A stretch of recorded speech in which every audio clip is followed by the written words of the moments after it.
just realized the sound wasn't working. It probably wasn't working for my previous recording either. All right, try again. So this is a recording for the benefit of other umpires who are new to umpiring in general and also to my rule system. Basically, how to process a turn. It's a good thing I checked the audio. That would have been terrible. So I already went through all the orders and processed them, but I'm going to do a quick recap of how I do it. So I usually start with the defender. I let the defender make their moves generally first, and then the attacker, whoever that may be. And I usually start with whoever's closest to the action, and then kind of work my way out. So I already made all the movements based on the orders, but basically, as a quick rehash, I have this ruler on the map. So this is 1 mile. So you can use that to measure distances, but you can also, if you hold down tab, 10, it's not quite exact, but 10 grid spaces is also a mile. So you can just use the tab button and save yourself the trouble with a ruler. So if infantry, for example, let me, I'm afraid to copy something. These pieces are funky. I don't like them. Yeah, see? You gotta, okay, so one thing to note, these pieces their programming's glitched. So if you make a copy of it, for example, it just appears in the air and it's locked. So you have to right click on it and hit L and it'll unlock. Also, when the pieces initially load, almost all the infantry pieces start off locked, so you won't be able to move them. What you have to do is, I've unlocked them already, but you have to right click and hold down L, and then if it's locked, it'll have a yellow border, and when it's unlocked, it'll go to a white border. So let me lock this one, I'll show you. So that's locked now. So when it's locked and you just hover over it, you can't select it. So if I grab a whole bunch of pieces, it won't grab that. You see, it won't move because it's locked. So to unlock it, you have to specifically right-click that piece, and because it's locked, it's got a yellow border. See, if I right-click that one, it's a white border, so it can move. So it's locked in place, but if you right-click it and then just hold down L, that yellow turns to white, and then now you can move it. So you got to do that with all the pieces. So let's say this is just for movement rules. You got a piece in column on the road. Normally, you can flip the pieces over, and it shows like an in column graphic. But these pieces are messed up, like I said, so they don't have that, so you just got to show them sideways, which is a little annoying. So if it's just in column marching down the road, it goes a mile distance. And actually, this map's really small, actually. So a mile, for example, let's see, if it was starting there, that's 7/10 of a mile and another 3. So if it was just marching down the road, it'd do something like that. Cover about a mile. Now, if it went off-road, let's say it's here and it wants to go that way for some crazy reason.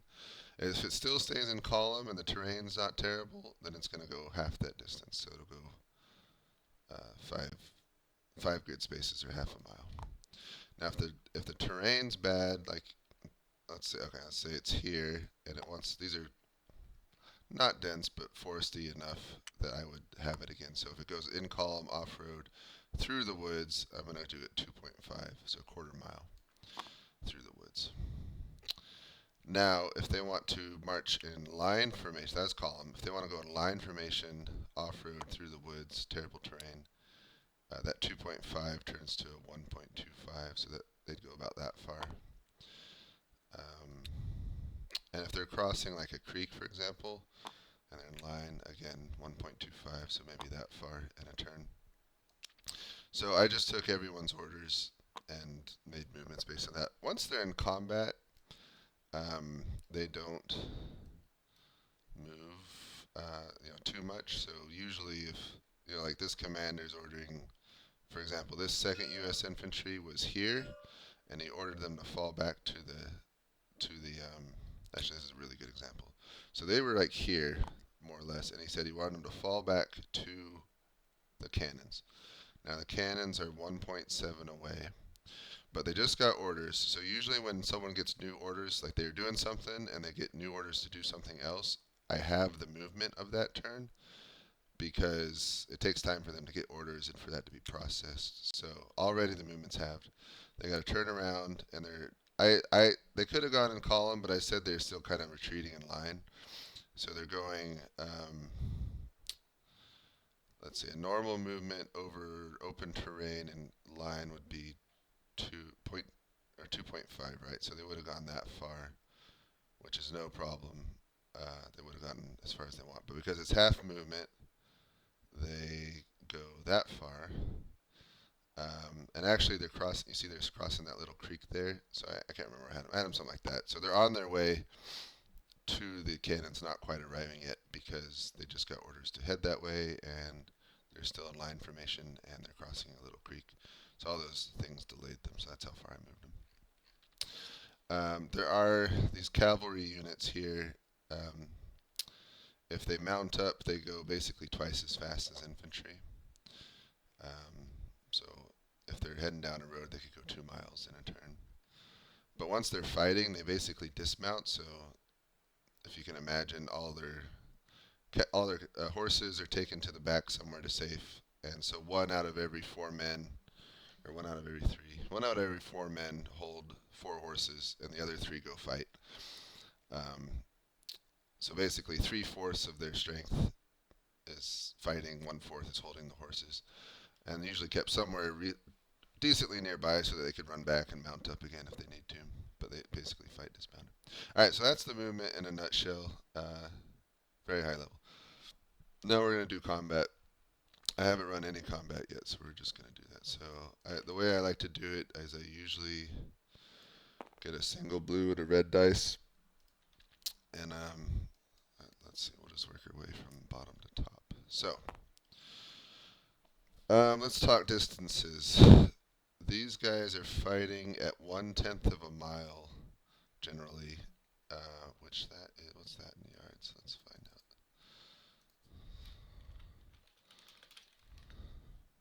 176 yards. Actually, that's pretty decent. That's pretty standard for a Civil War fight. So I'm not going to do a range penalty on that because that's pretty standard. So we'll just do these 2. Sometimes it's easier if you can just square off 2 units. So they're pointing at each other. It's actually pretty easy. So just take the 2 dice. And then I usually apply whatever is on that side and whatever's on that side. So a 4, no other modifiers. There's kind of trees there. I don't know. Do I give a tree defense for that? Let's see. How dense are those trees? It's kind of a hard judgment call. I'm going to say not super dense. So no defense bonus or anything. So just a straight shot. So a 4, let me make a copy. So with the D6 rules, a basic roll, a 1 or 2 is nothing, a 3 or 4 is 1 disruption, and a 5 or 6 is 2. So a roll of a 4 is just a single disruption, so that 3 turns to a 4, and that's it. And then they rolled a 6 against them, so that 5, they're shaky right now, that turns to a 6 and then a 7. So they went from wavering to broken. So they just broke, and once they break, oh crap, hold on. I hate when that happens. I grabbed a map and then copied the map. Okay. So once they break, they also take a casualty token of 1 damage marker. And what that 1 damage marker means, it's a permanent penalty to their roll. So if they were back to fighting again for whatever reason, and they rolled a 4, that 4 becomes a 3 because of that reduction in firepower from the casualties they've sustained. So they just broke. Sometimes when they break, I take off the smoke, just to show that they're not shooting anymore. And sometimes I even show them running away. And you can even have them start running into camp, but I think I'm going to leave them where they are for now, just to show where they were and that they broke. So pretty quick breaking. Kind of makes sense. They were already, all the Confederates are close to breaking just because they got caught in a surprise attack. It's how they outnumber the Union almost 2-1, but the morale differences are kind of evening the odds. All right, so now we have artillery shooting here. And again, they're shooting at less than 200 yards, so that's they'd be firing canister shot, which is extra effective. And actually, I'm going to look up my own rules because I've changed my rules on canister shot, and sometimes I just do it based on what I feel like at the time. So I don't remember what my official rules are currently. So let me look it up so I'm not lying to you. All right, where's modifiers increase? Close range canister shot adds a +1 or 2 at your discretion. I'm going to do +1. So I'm going to say this guy's shooting at this guy, but they're doing canisters, so they get +1. So that 4 turns to a 5, and then they rolled a 5. Oh, I forgot this part. I should have done this previously. So obviously, cavalry don't number as much as the infantry, and so usually I subtract 1 from their roll to reflect that they don't have as much firepower.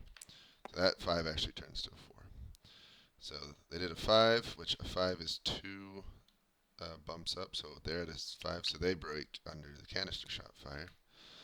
So I'm going to give them a 7. I'm going to turn them around, do the same thing I did to the other guy. And then they're due 4, so they'll take 1 thing. Now, one thing I do, it's kind of a gut feel, because artillery gets tired over time. They run out of ammo. The artillerymen get tired. So as they're firing, sometimes I add morale just to reflect that. But if they're already like in the fight and taking hits, then I don't do it on top of that. I just kind of let it all be the same. All right, so now this artillery is firing on that one, and so they get the same bonus. So I'm going to do that. So that 3 turns to a 4. So this 6 turns to a 7. That's actually not great for these guys. And then they're firing too, but I don't even need to roll, so they're getting a flanking attack on them, which would have also helped to break, but I'm not going to roll for that because now I didn't roll for them, so I'm going to apply their. Actually, what I'm going to do is apply their damage to these two. So I'm going to roll for them before they broke. I rolled a 2, which is nothing, which kind of makes sense because as they're about to break, their shots are going to not be as strong. So they stop firing. Now here's the interesting thing. Artillery, they got a unit that just broke here and a unit that just broke here. And so with my chain routing rules, basically their morale is going to drop 2 more because of the 2 units dropping next to them. So 2 more is actually enough to break the artillery. So the artillery was doing okay, but I mean, they see the infantry running all around them. They're not going to want to stick around. So they're also breaking, which is terrible news for this guy, but is what it is. So that's what happened there. Now we'll go up here. This is a straight up fight between these two, so I'm just going to roll. Somehow this guy should have a token and he didn't, so I'm going to give him 1. Same for here. I think he's lost some of them. Actually, I'll give him the benefit of the doubt. Give him 5s. Everyone should have something. Okay, I think that was it. I'll delete this extra unit. Alright, so roll here, straight up fight. So nothing done, this guy, and this guy takes, what? Oh, he was already waving. So, and this is interesting because he had ordered them to pull back, and actually, I mean, these are like militia. In order to pull back does often just result in breaking.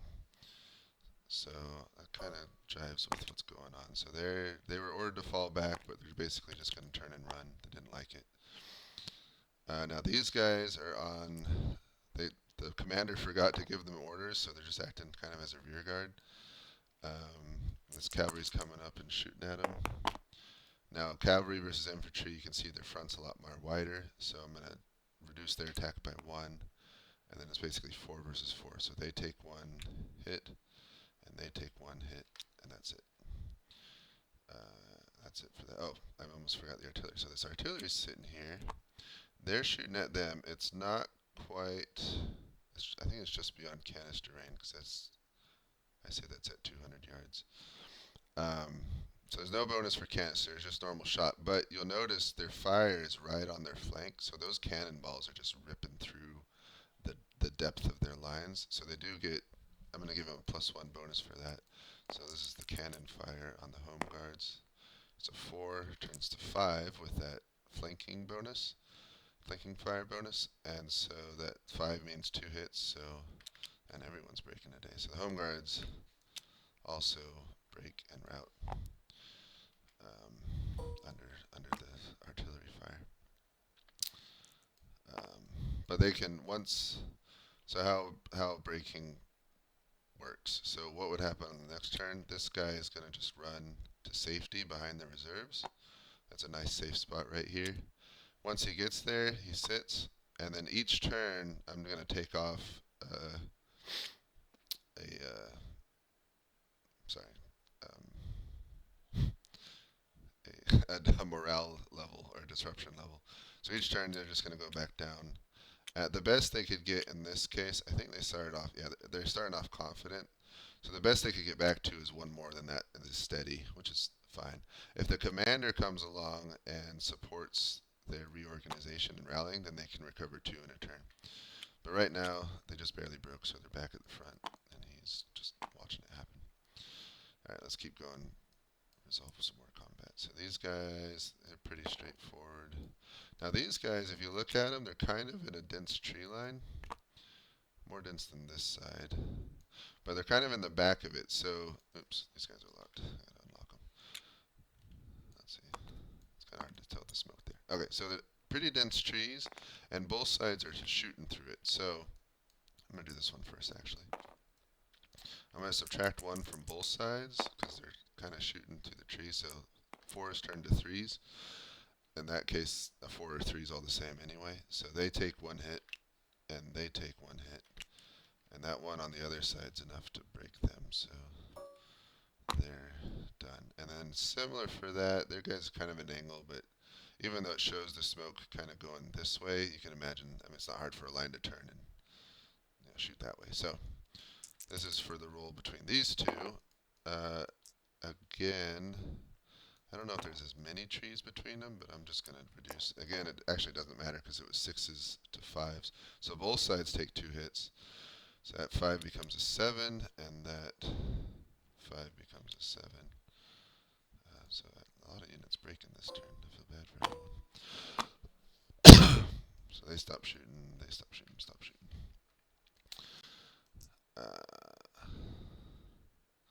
Everyone will have chances to rally. We'll see. Now, over here, this is the final bit of the fighting. So actually, I didn't finish making the movements. So they had broken when John resolved. So, and he put the thing, but he forgot to do the damage. So I'm gonna have, oops, they're locked. So as they're broken, I'm gonna show them going to the rear of the line. Actually, I don't think I got Sturgis's orders now that I think about it. Sturgis, continue pressing the attack to break the enemy here. Secure the ford and reorganize and get back to the road southwards. So not very specific orders. He just says secure. Actually, pretty crappy orders. So secure, continue pressing the attack. You kind of got to take that liberally. So they just broke. The center's open. I think he didn't order anything for the artillery, so you could make judgment calls on whether the artillery does something or not. I think the Cav's just going to join the fight and replace the unit that was broken. And then this Cav was already here. There's kind of buildings in the way. This is kind of an awkward spot, but we're going to go with it. So the artillery isn't doing anything. I might, and when I do my updates, say like artillery's looking for orders or something because he didn't give orders for it. Did Wood? Oh, sorry. There's Wood and Sturgis here. I don't know how it's Sturgis command. Oh, Wood's the cavalry commander. So Wood said, I'll have both cavalry companies press forward against the breaking rebel lines flank, aiming to fully rout the infantry and cavalry in coordination with our artillery. And he says artillery remain in reserve. Okay, so it's his artillery. He said he wants in reserve, so I actually did, without reading his orders, I did exactly what he wanted. All right, so now we do combat. So these two they're equally matched and straightforward. I would argue that these guys are probably in and around those buildings. So I'm going to give them a defensive bonus. So I'm going to start with these two fighting with a bonus for this guy. So 6 attack against them, defensive bonus of 5. You could maybe do another one, but I'm just going to call that. So actually I will do that because he just got in the fight. So they hadn't been fighting too long. So that 6 turns to a 4, which is 1 disruption up. And that they didn't do any damage back, so nothing happens to this guy. This guy and that guy, they're just in open terrain, nothing against him, and then 1 against him. And then this guy is he's big and he's on his flank, so I'm going to give him, or kind of on the flank, I'm going to give him a +1 bonus. I rolled a 1. Plus 1's 2. Nothing. Happens sometimes. Um, so that's the combat there. So they're back up there starting to recover. And I think that's all the combat. Everything moved. So once combat's done, some pieces might move a little bit more. So like these guys I'm going to show reversed, trying to escape. Same for the, I'm going to flip them around. I kind of like showing them that they're running away once they break. Let's see who, anyone else I think I did. Oh, they're running away. I think that's about it for movement. Okay, so take my, let me show one more thing that I didn't have to do, but important to know. If anyone ordered a bayonet charge, where'd my reds go? My red dice. I lost it. So let's say he had ordered the 1st U.S. Infantry to bayonet charge those guys, which actually probably would have been a really good order, because they would have broken. So in case of a bayonet charge, usually I let the defender get one shot off. So I do like a defensive shot just to see if they break them on their way in. That was a 1, so it failed. But then I roll a melee fight, which is basically double the dice. And so, close combat fighting. So this is a 4 and a 6. So 4 is 1, 6 is 2. So that's 3 disruptions to their morale. So that 3 becomes a 6. And they would take 1 plus 2. That's 3 as well. So it'd be enough to break them. But they didn't order that. They're just shooting out of distance, which is fine. So that's all the combat. So now what do? I take screenshots, everyone. So I'm going to do one screenshot example, then I'm going to stop my recording. So we'll start with Confederates. I just kind of worked, I don't know why I worked from the bottom up on my player list. So I'm at Parsons right now. Let me show you what I'm doing. So the turn is 640, 0640. Usually I hit, if you type it in and then you hit Control B, Control U, it underlines it and bolds it. And then you can copy it like that. And then you can, I usually just do, I put the time in everyone's channel before I start, because it's the easiest way to do it.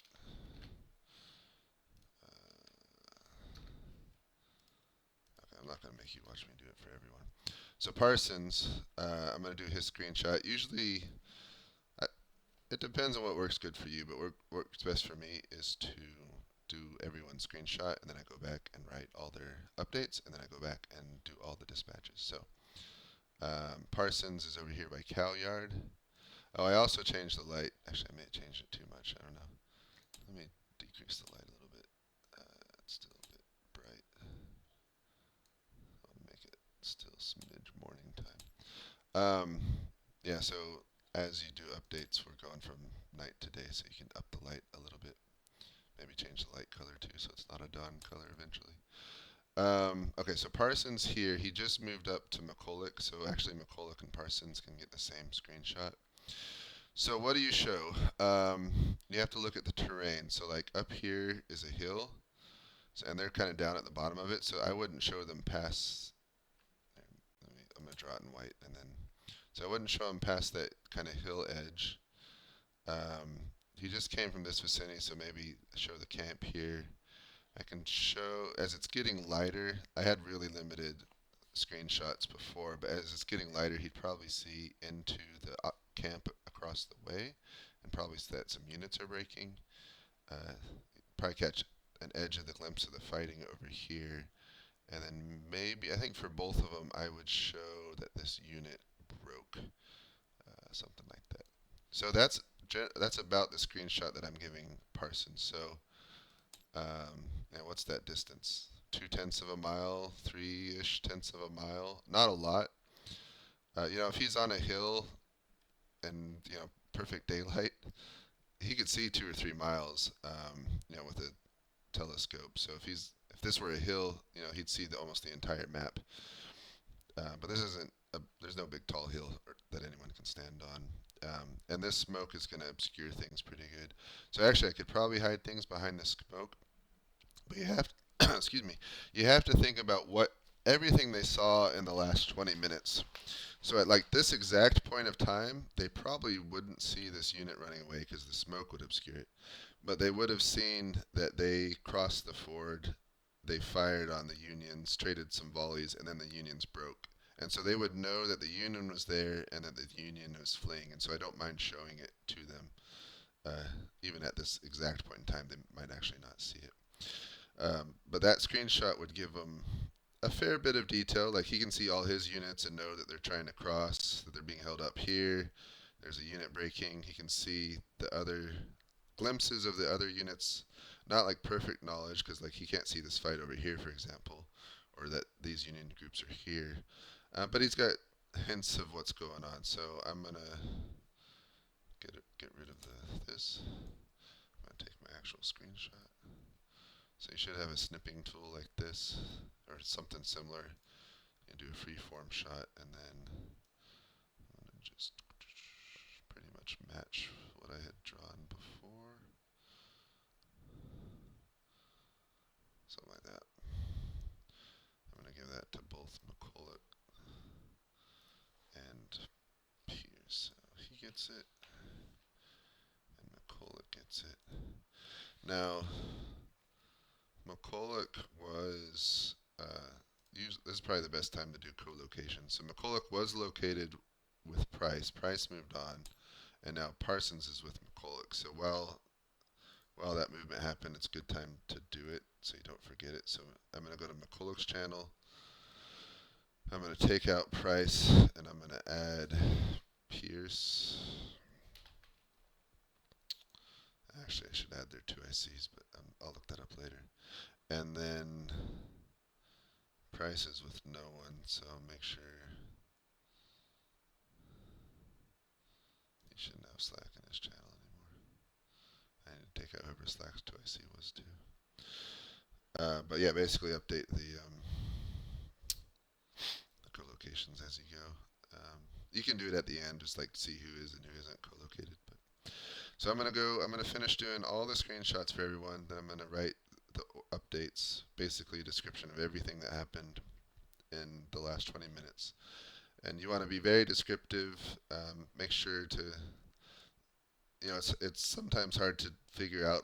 You're doing 20 minutes jumps in time, and so you have to, in a written format, describe what happened during that time so they can make sense of it. So in Parsons' case, it's pretty straightforward. His men got in a column and are moving up the road trying to get across the ford. But I'd also describe the fighting up here and the fact that he can hear lots of fighting over here. And make it come alive for him. So you're trying to do your best to explain what happened in the 20-minute turn, and give explanations like these Slack, for example, is going to be very dismayed that both his regiments broke. But you can describe the heavy fighting in the woods and just prove too much, that kind of thing. Make it plausible, basically. So I'm going to do screenshots for everyone. I'm going to write orders. Then I'm going to do dispatches. Everyone's pretty well close enough that there's not much of a delay. I think it's just going to be a one-turn delay the whole battle. If someone got cut off for some reason, like maybe dispatches between Wood and Sturgis and the rest of the Union could have a delay, because if you think about where that dispatch writer has to go, he's probably got to cut cross-country, so he's going to go like half a mile or more that way, a mile that way, and then back in. So 2-ish miles cross-country on a horse might not get there in 20 minutes. So that's a judgment call.